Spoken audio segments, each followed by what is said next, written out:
আমার 3 কাল গিয়ে 1 কালে ঠেকেছে। বাপের জমে এমন কাণ্ড কখনো শুনিও নি, দেখিও নি। ছ্যা ছ্যা ছ্যা, অমন বড় লোকের ছেলে, তার কিনা বিয়ে হচ্ছে উন্নমুন্নম করে। কেন রে? আরে বাপু, বিয়ে করার ইচ্ছে যখন ছিল না, হ্যাঁ, তো না করলেই পারতিস। ওই বেদবাটাকে নিয়ে থাকলেই তো হতো। আমার নখ দেখানো বিয়ে করার দরকারটা কি ছিল? আহ পিসি, কি হচ্ছে কি?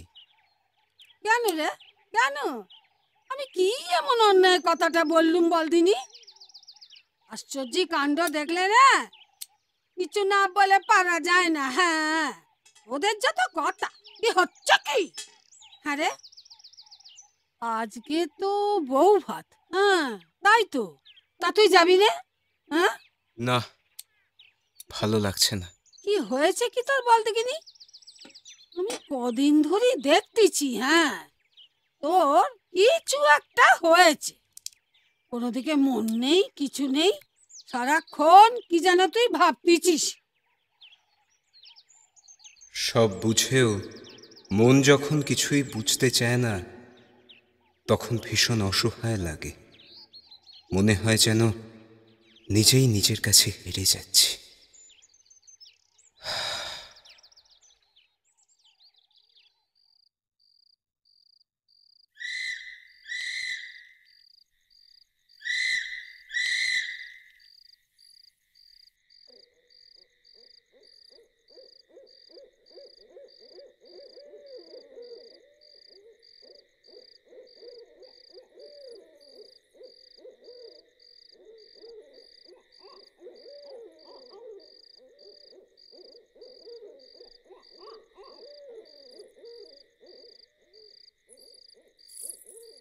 যোগ্য দাদা, হুম? কত রাত হলো খেয়াল আছে?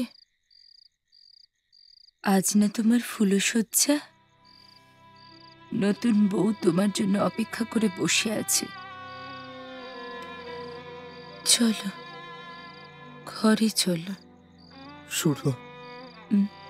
তুমি কি একটি বারের জন্য আমার কথা ভাবো না? নিজের সবটুকু নতুন বউকে দিয়ে নিজের শুধু দুঃখের বোঝা নিয়ে আমাকে তুমি সর্বশান্ত করলে। এটা কি তোমার ঠিক বিচার সুর?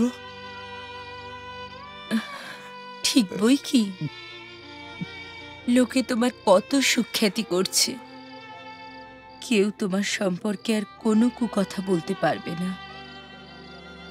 এই যে আমার কতটা সুখের।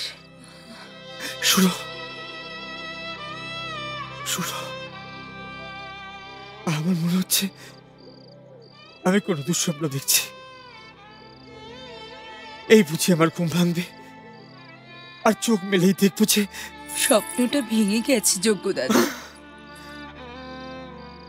এটাই বাস্তব।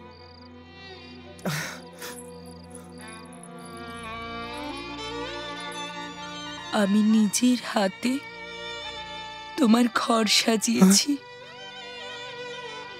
তোমার বউকে সাজিয়েছি। তুমি দেখবে না? চলো। সুর।